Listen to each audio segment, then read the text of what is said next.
Analise esta figura em que está representada uma possível filogenia dos primatas. Considerando-se as informações fornecidas por esta figura e outros conhecimentos sobre o assunto, o que é incorreto afirmar? Bom, essa questão trata da filogenia dos primatas com um esquema didático simples. Filogenia corresponde à sequência de todos os momentos da espécie ao longo do tempo, desde seu surgimento. Logo, é uma entidade transtemporal, ou seja, o conjunto da história de ancestralidade entre todas as espécies ao longo do tempo expressa em um diagrama, como esse aqui da questão. Então, tem a história do desenvolvimento de todas as espécies ao longo de um tempo. Na história de ancestralidade, diz-se que quaisquer duas espécies devem ter pelo menos uma espécie ancestral comum. Então, qualquer duas espécies, como mostra aqui, deve ter pelo menos um ancestral comum. Então, essa espécie tem com essa espécie um ancestral comum. De quaisquer três espécies atuais, duas têm um ancestral comum que não é comum à terceira. De três espécies, duas vão ter o ancestral comum que não é comum na terceira, como mostra aqui. Essas duas têm um ancestral comum, esse ancestral comum não é comum nesta terceira. Cada ponto desse diagrama é um ancestral comum, exceto se as três forem originadas simultaneamente. Assim, teremos a imagem de uma enorme sequência de divisões que fragmentaram desde a primeira espécie ancestral até as espécies de hoje, como mostra esse diagrama. Uma espécie ancestral, em algum momento, essa população se divide em duas, formando duas novas espécies. Esse ponto aqui chamado clado. É importante ressaltar que é impossível recuperar a história completa das relações de parentesco entre os grupos, pois a maioria absoluta das espécies extintas não está preservada através de fósseis, e porque ainda se conhece apenas uma parte pequena das espécies recentes. Logo, qualquer reconstrução filogenética contará apenas com uma parte das espécies que existem e existiram.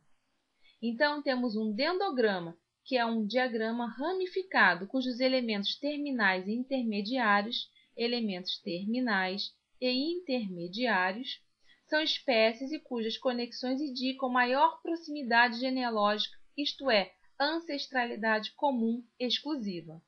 Na alternativa A, diz que a radiação evolutiva ocorreu por volta dos 60 milhões de anos. Radiação evolutiva ou adaptação evolutiva é uma rápida diversificação de espécies em novos nichos, criando novas espécies, ou seja, um processo em que uma espécie ancestral origina várias espécies descendentes em um curto espaço de tempo, com adaptações ecológicas diferentes e que se separam, ocupando vários nichos ecológicos. Nicho é o comportamento desta espécie no ambiente. Então, tem-se um ancestral comum, que em determinado período do tempo forma duas novas espécies, ocupando nichos ecológicos diferentes. Os fósseis de primatas indicam que eles começaram seu desenvolvimento e diversificação há aproximadamente 65 milhões de anos.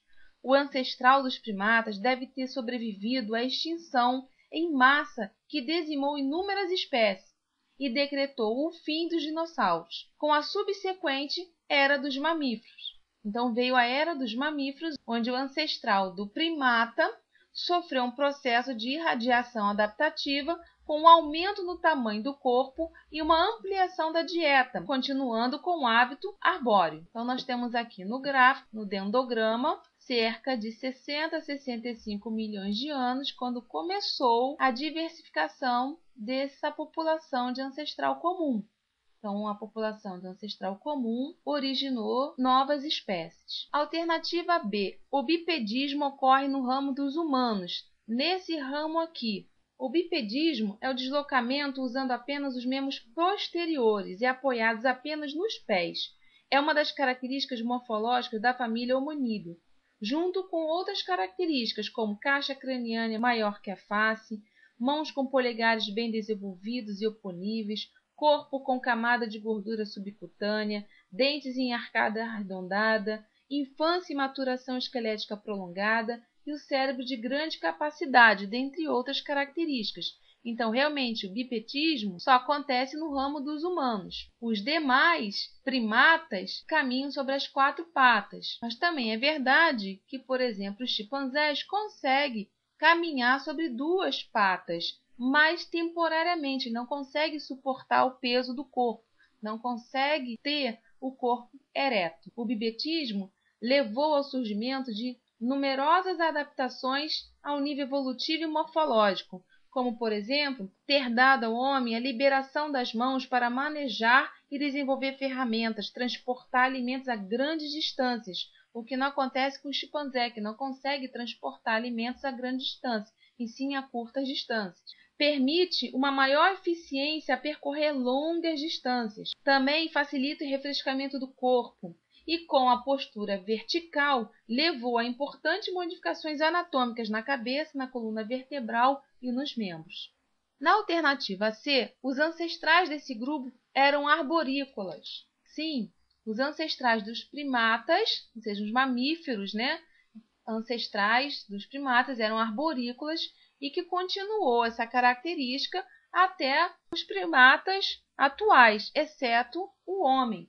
A adaptação à vida arborícola é uma característica dos primatas, exceto do homem, sendo um meio eficaz de evitar ataques de predadores. Esse fato é verificado mesmo em primatas que durante o dia estão no solo, mas à noite dormem em árvores. A adaptação à vida arborícola traz algumas características, como os dedos prenses e polegar oponível. Ao invés de garras, os primatas têm unhas, que facilitam o ato de agarrar. As articulações têm grande mobilidade no punho, cotovelo, ombro, o que os torna mais ágeis. E a vida arborícola também proporcionou uma visão estereoscópica, onde os orbitais frontais permitem uma visão binocular, o que favorece a percepção de profundidade e cálculo à distância, para uma movimentação mais segura. Alternativa D. Descender está errado. O gorila não deu origem ao homem. O homem e o gorila têm ancestrais comuns, mas do gorila não veio o homem. Isso é uma má interpretação de dados e também uma humilhação feita a dados de Darwin. Na verdade, nós temos ancestrais comuns com gorilas e chimpanzés. Também não é verdade que nós viemos dos chimpanzés. Tanto o homem quanto o chimpanzé quanto o gorila têm um ancestral comum, como mostra esse dendrograma. Então, a alternativa correta, letra D. Questão encerrada.